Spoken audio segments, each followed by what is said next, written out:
ओम शांति। शिव शक्ति व पांडव सेना को तैयार होने के लिए सावधानी। शिव शक्ति यानी कि हम सारी शिव शक्ति ही हैं। शिव यानी कि वो हायर पावर, वो पॉइंट ऑफ लाइट, और उसकी शक्ति ही है हम लोग, क्योंकि वो हमारा बाप है और हम उसके बच्चे हैं। तो शिव की शक्ति है हम लोग। वह पांडव सेना को तैयार होने के लिए सावधानी। माया से युद्ध में विजय प्राप्त कराने वाले, सर्व आत्माओं का कल्याण करने वाले, सर्व प्रकार के बंधनों व आकर्षणों से परे रहने वाले सर्वोच्च सेनापति शिव बाबा ने रूहानी योद्धाओं के प्रति मनोहर शिक्षाएं व सावधानियां देते हुए ये मधुर और अनमोल महावाक्य उच्चारे। क्या है वो? सभी योग युक्त और युक्ति युक्त स्थिति में स्थित होते हुए अपना कार्य कर रहे हैं। क्या बोल रहे हैं बाबा? सभी योग युक्त यानी कि मेरे से कनेक्टेड होके, आत्मा को परमात्मा से कनेक्टेड करके और अपने आत्मिक गुणों में रह करके, अपने आत्मिक गुणों को धारण करके ये सारे फिजिकल काम तुम कर रहे हो, वो होती है योग युक्त स्थिति। तो सभी योग युक्त और युक्ति युक्त स्थिति में स्थित होते हुए अपना कार्य कर रहे हैं। और युक्ति युक्त का स्थिति क्या होती है? युक्ति युक्त स्थिति होती है मतलब जितना चाहिए उतना देना, यानी कि जिस काम में जितना हमें अटेंशन देना है उतना ही, वो होती है युक्ति युक्त स्थिति, जिसमें कोई व्यर्थ थॉट ना चले। जो भी थॉट आए वो परफेक्ट थॉट आए और उसी थॉट से वो काम बन जाए। विचार भी आए तो एक विचार आए, कोई फालतू विचार ना आए, होगा कि नहीं होगा, अगर नहीं होगा या सफल हो जाऊँ, ये थॉट नहीं आते। युक्त युक्त उसे बोलते हैं जो थॉट आएगा एक ही आएगा और उसी से वो काम बन जाएगा।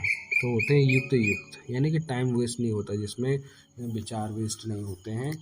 बस और ये विचार अब एक ही आएगा, वो वेस्ट वाला भी नहीं आएगा, तो हमारी आत्मा की एनर्जी ज़्यादा खर्च नहीं होगी, तो हम पावरफुल महसूस करेंगे और वही हमारी आत्मिक स्थिति होगी।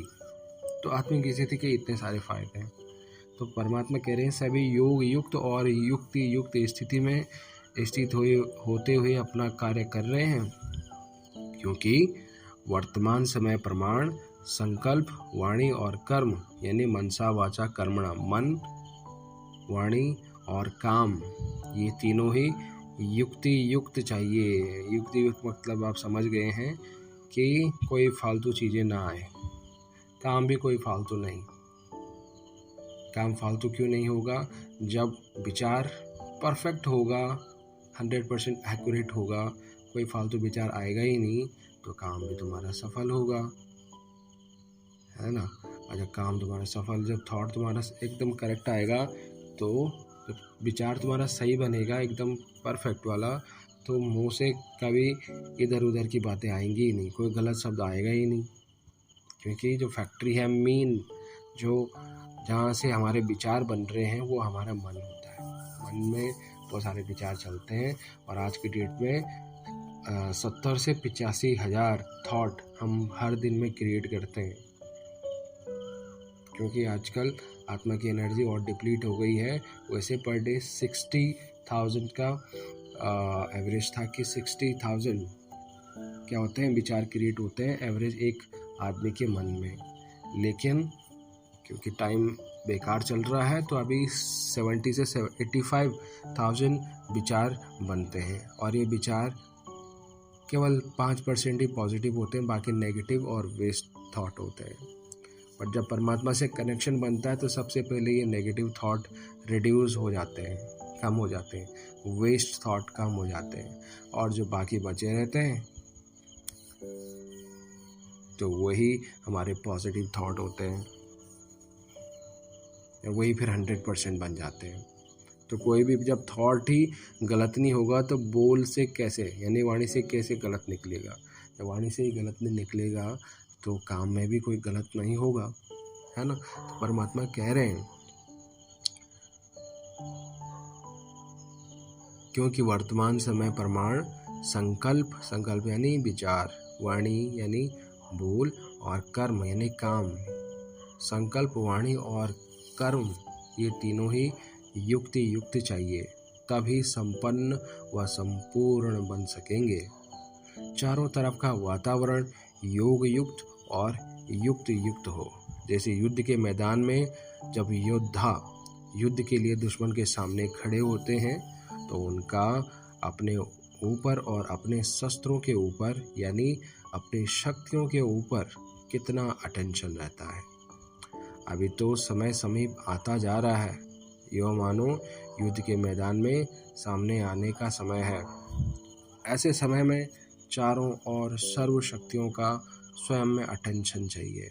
अगर जरा भी अटेंशन कम होगा तो जैसे जैसे समय प्रमाण चारों ओर टेंशन यानी तनाव बढ़ता जाता है, ऐसे ही चारों ओर टेंशन के वातावरण का प्रभाव युद्ध में उपस्थित हुए रूहानी पांडव सेना में भी पड़ सकता है। दिन प्रतिदिन जैसे संपूर्णता का समय नज़दीक आता जाएगा तो दुनिया में टेंशन और भी बढ़ेगा, कम नहीं होगा। बाबा क्या कह रहे हैं यहाँ पे, क्योंकि अब धीरे धीरे बहुत सारी गलत चीज़ें होने वाली हैं, टेंशन का वातावरण होने वाला है, क्योंकि ये अब जाने का समय है और ये अपने चरम पे रहेगा और फिर इसके बाद होगी सतयुग की शुरुआत। तो बाबा कह रहे हैं कि अपने आप को इतना तुम इक्विप्ड कर दो, यानी कि इतना तुम तैयार कर दो, शक्तियों से भरपूर कर दो कि कभी भी ऐसी सिचुएशन आए तो उस सिचुएशन में तुम क्या हो, रेडी रहो, क्योंकि ये सिचुएशन आना ही आना है इसको। तो अभी बाबा पहले से ही हमें अवेयर कर दे रहे हैं कि कुछ भी सडन हो सकता है लाइफ में, कुछ भी, फैमिली में किसी की एक्सीडेंटली मौत हो सकती है, या कोई ऐसी बीमारी हो सकती है जिसके बारे में आपने कभी कल्पना ही नहीं करी हो, या बच्चा कभी ऐसा पैदा हो सकता है जिसकी कभी आपने कल्पना ही नहीं करी हो, ऐसा उसका रूप या उसका नेचर हो सकता है। तो कुछ भी सडन होना ही है, ये पहले ही है, ये होता ही आ रहा है। तो बाबा हमें पहले से ही यानी कि अवेयर कर रहे हैं कि जैसे जैसे समय प्रमाण चारों ओर टेंशन तनाव बढ़ता जाता है, ऐसे ही चारों ओर टेंशन के वातावरण का प्रभाव युद्ध में उपस्थित हुए रूहानी पांडव यानी जो आत्मिक हम लोग हैं इस सेना पर भी पड़ जाता है। दिन प्रतिदिन जैसे संपूर्णता का समय नज़दीक आता जाएगा। और संपूर्णता का समय मतलब क्या, यानी कि जो हम आत्माएं हैं, अगर बहुत सारी आत्माएं, अभी तो 1-2 आत्माएं हैं या कम आत्माएं हैं जो अपना आत्मिक स्वरूप जानती हैं, वह धीरे धीरे करके जब ये सारी आत्माएं अपना स्वरूप जानेंगी और परमात्मा से कनेक्टेड होंगी तो ये संपूर्णता का समय होगा। तो जब ये संपूर्णता का समय नज़दीक आता जाएगा तो दुनिया में टेंशन और भी बढ़ेगा, ये कम नहीं होगा। खींचातान के जीवन का चारों ओर अनुभव होगा, जैसे कि चारों ओर से खींचा हुआ होता है। एक तरफ से प्रकृति की छोटी छोटी आपदाओं का नुकसान का टेंशन, दूसरी तरफ इस दुनिया की गवर्नमेंट के कड़े लॉस का टेंशन, यानी कि जो ये दुनिया है इस दुनिया के भी जो गवर्नमेंट है उसके भी कुछ भयंकर वाले रूल नियम कानून होंगे। तीसरी तरफ व्यवहार में कमी का टेंशन, यानी कि व्यवहार भी कुछ अजीब तरीके का होगा। और चौथी तरफ जो लौकिक संबंधी आदि से स्नेह और फ्रीडम होने के कारण खुशी की भासना अल्पकाल के लिए रहती है, वो भी समाप्त होकर भय की अनुभूति के टेंशन में चारों ओर का टेंशन लोगों में बढ़ना है। चारों ओर की टेंशन में आत्माएं तड़पेंगी, जहाँ जाएंगी वहाँ टेंशन। जैसे शरीर में भी कोई नस खिंच जाती है तो कितनी परेशानी होती है, दिमाग खिंचा हुआ रहता है, ऐसे ही यह वातावरण बढ़ता जाएगा, जैसे कि कोई ठिकाना नज़र नहीं आएगा कि क्या करें। अगर हाँ करें तो भी खिंचावट, ना करें तो भी खिंचावट, कमाएं तो भी मुश्किल, ना कमाएं तो भी मुश्किल, इकट्ठा करें तो भी मुश्किल, ना करें तो भी मुश्किल, ऐसा वातावरण बन जाएगा। ऐसे टाइम पर चारों ओर के टेंशन का प्रभाव रूहानी पांडव सेना पर ना हो। रूहानी पांडव सेना का मतलब है कि जो आत्माएं परमात्मा से कनेक्टेड हैं और परमात्मा का स्वरूप जान चुकी हैं और परमात्मा के गुणों को और अपने गुणों को जगाकर अपने को एक शक्तिशाली बना दिया है, वो आत्मिक स्थिति में आ चुके हैं, वो है पांडव सेना। तो जो आत्मिक स्थिति में रहते हैं वही है पांडव सेना। और परमात्मा क्या कह रहे हैं, ऐसे टाइम पर चारों ओर के टेंशन का प्रभाव रूहानी पांडव सेना पर ना हो। स्वयं को टेंशन में आने की समस्याएं भी ना भी हों, यानी स्वयं को टेंशन में आने की समस्याएं ना भी हों, लेकिन वातावरण का प्रभाव कमज़ोर आत्माओं पर सहज यानी कि सहज ही हो जाता है, ईजिली हो जाता है। अब वातावरण में देखो, ये सिंपल सी बात है, अगर वातावरण में जो कमज़ोर आत्मा है उस पर सबसे पहले इफ़ेक्ट पड़ेगा उस वातावरण का। सिंपल से फिजिकल वर्ल्ड में भी हम देखते हैं कि अगर कोई कमज़ोर है, उसकी इम्यून सिस्टम कमज़ोर है तो उसको बीमारी जल्दी पकड़ती है एज़ कम्पेयर टू उसके जिसका इम्यून सिस्टम काफ़ी स्ट्रॉन्ग है। तो परमात्मा यही कह रहे हैं कि इन बातों का प्रभाव ना हो।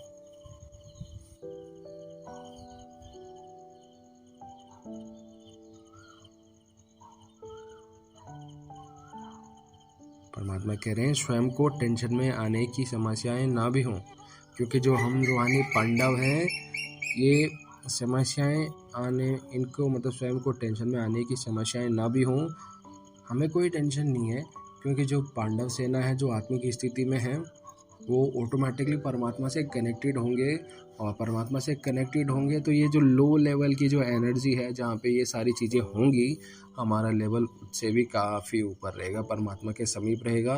तो ये चीज़ें हम पे कोई इम्पैक्ट नहीं कर सकती, बल्कि उल्टा हमारा इम्पैक्ट यानी कि हमारी जो शांति, शक्ति, पवित्रता, ज्ञान, आनंद, प्रेम, सुख, हमारी वाइब्रेशन यहाँ पे जो इस लो लेवल में जी रही आत्माएं हैं उनको फील होंगी।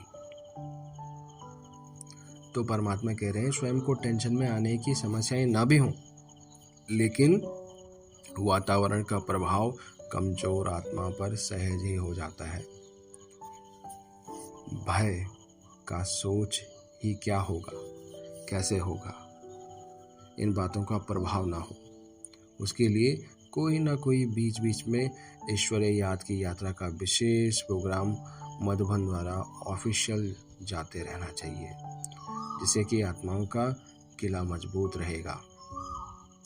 आजकल सर्विस भी बहुत बढ़ेगी, लेकिन बढ़ने के साथ साथ युक्त भी बहुत चाहिए। युक्त का मतलब आप जानते हैं। आजकल कोई सभी ज्ञानी तो आत्मा बनने नहीं आते हैं।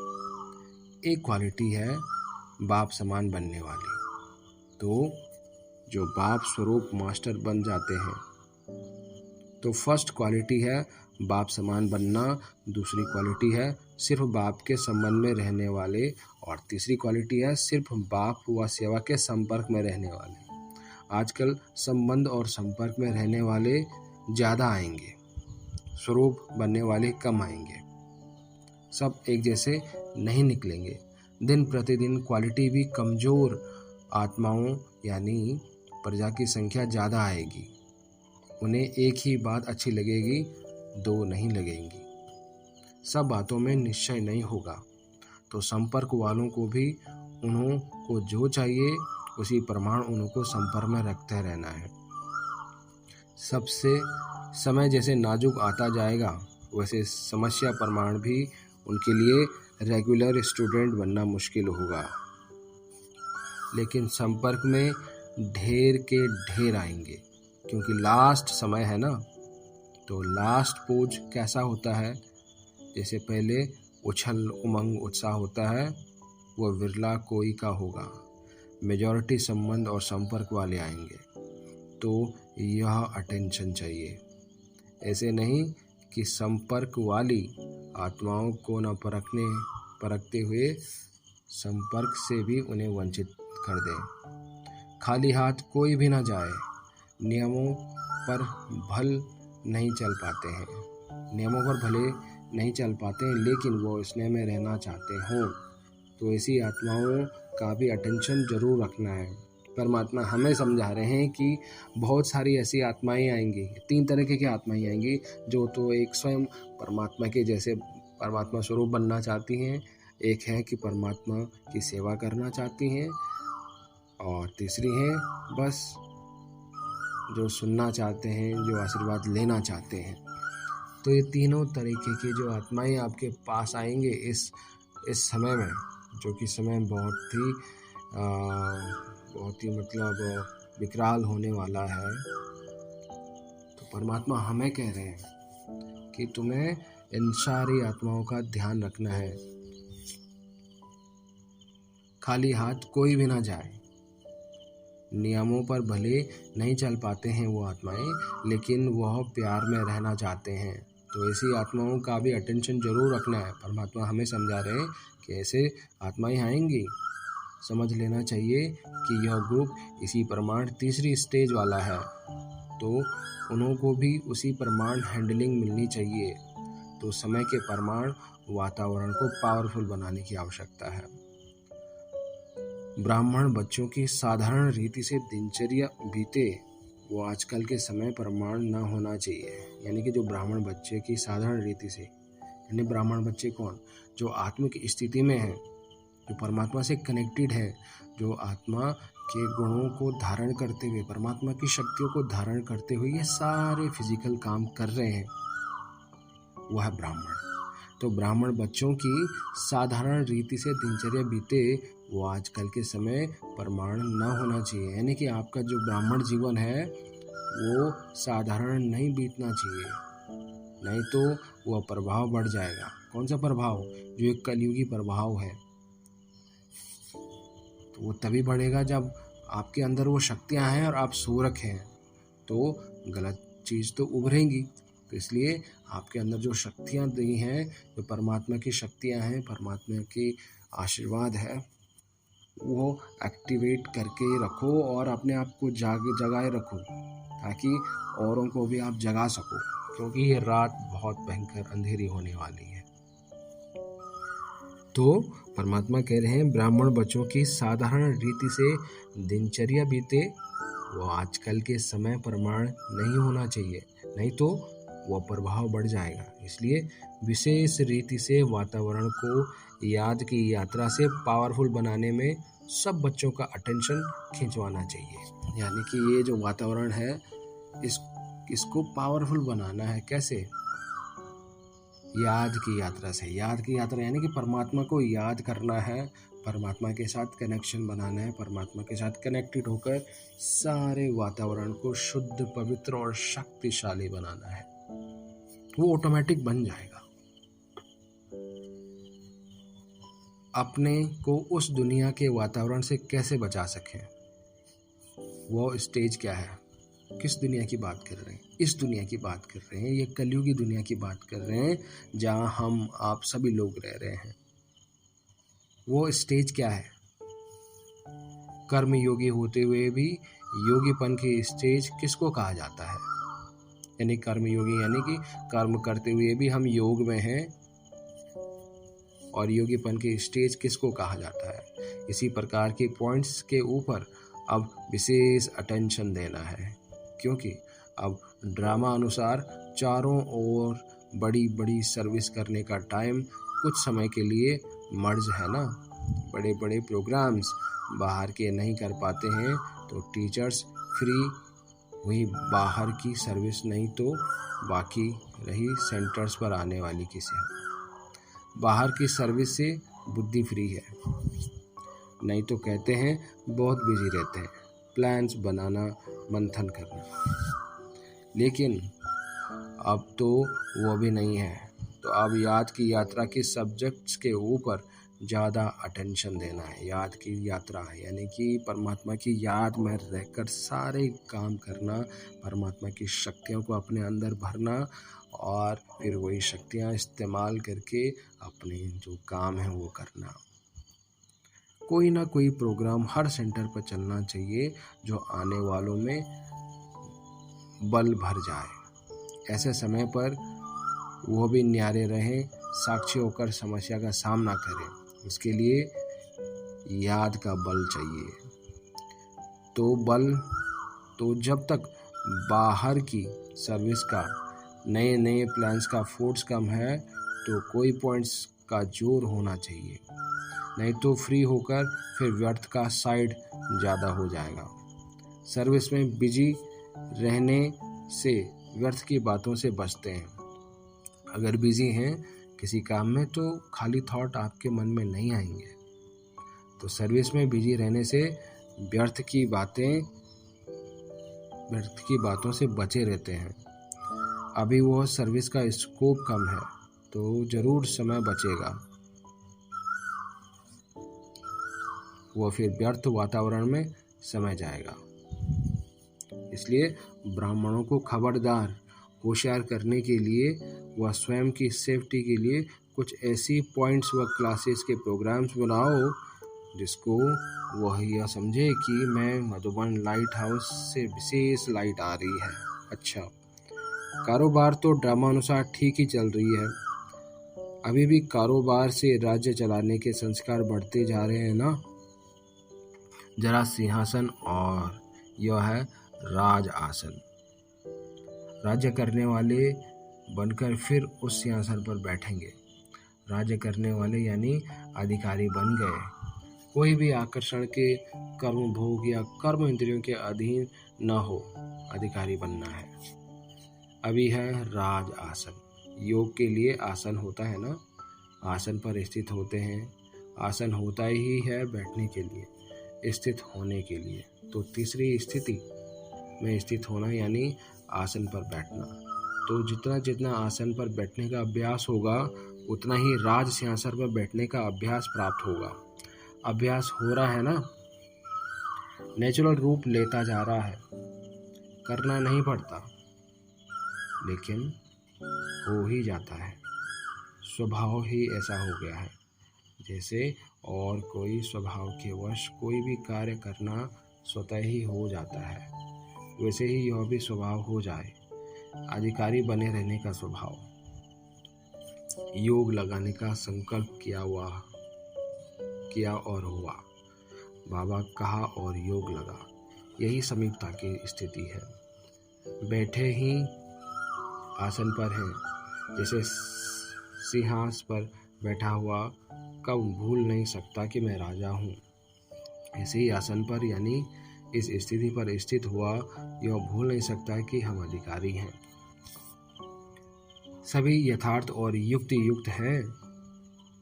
थोड़ा बहुत तो होता ही है और होना भी चाहिए, नहीं तो लास्ट पेपर कैसे होंगे। यह भी प्रैक्टिकल पेपर्स ही हैं। यह पेपर्स ही मार्क्स जमा कराते हैं। मार्क्स जमा होते होते पास विद ऑनर की लिस्ट में आएंगे।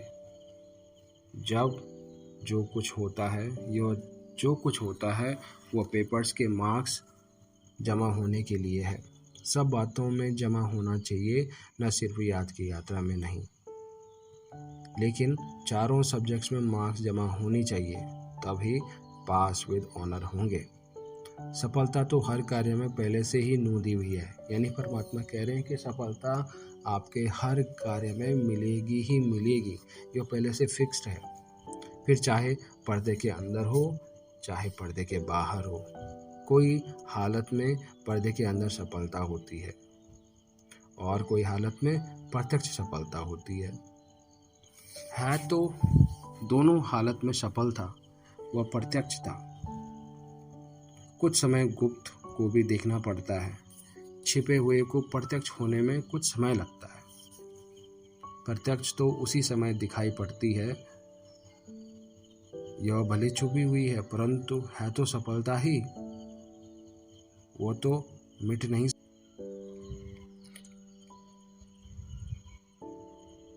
देखो परमात्मा यहाँ पर क्या कह रहे हैं।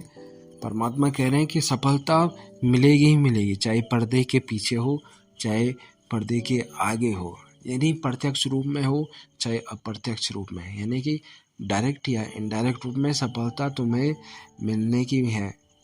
लेकिन कभी कभी जो पर्दे के पीछे वाली सफलता है उसे हम नहीं पहचान पाते हैं। और उसको फिर हम कंटिन्यू नहीं रखते। ये सिंपल इसी तरीके की बात है कि हम भला तो कर रहे हैं बट हमारे साथ कुछ ऐसा नहीं हो रहा है, हमारे साथ बुराई हो रहा है, क्योंकि वो पर्दे के पीछे की सफलता है जिसे हम देख नहीं पा रहे हैं। हम उसी सफलता को देखते हैं जो प्रत्यक्ष रूप में, जो कि हमारे सामने दिखती है, जो हमें महसूस होती है, जिसे हम महसूस करते हैं, जो हमें मिलती है। पर पर्दे के पीछे की सफलता हम नहीं देख पाते हैं, क्योंकि सफलता दोनों में ही है, चाहे पर्दे के पीछे की हो चाहे पर्दे के आगे की हो, सफलता दोनों में ही है। लेकिन हमें वो पहचानने की शक्ति नहीं है। हमें बस जो प्रत्यक्ष सफलता होती है वही दिखती है, लेकिन पर्दे के पीछे की सफलता नहीं दिखती है। तो परमात्मा यही कह रहे हैं, सफलता तो हर कार्य में पहले से ही नूंदी हुई है, यानी कि मिलनी ही मिलनी है सफलता, फिर चाहे पर्दे के अंदर हो चाहे पर्दे के बाहर हो। कोई हालत में पर्दे के अंदर सफलता होती है और कोई हालत में प्रत्यक्ष सफलता होती है तो दोनों हालत में सफलता वो प्रत्यक्षता।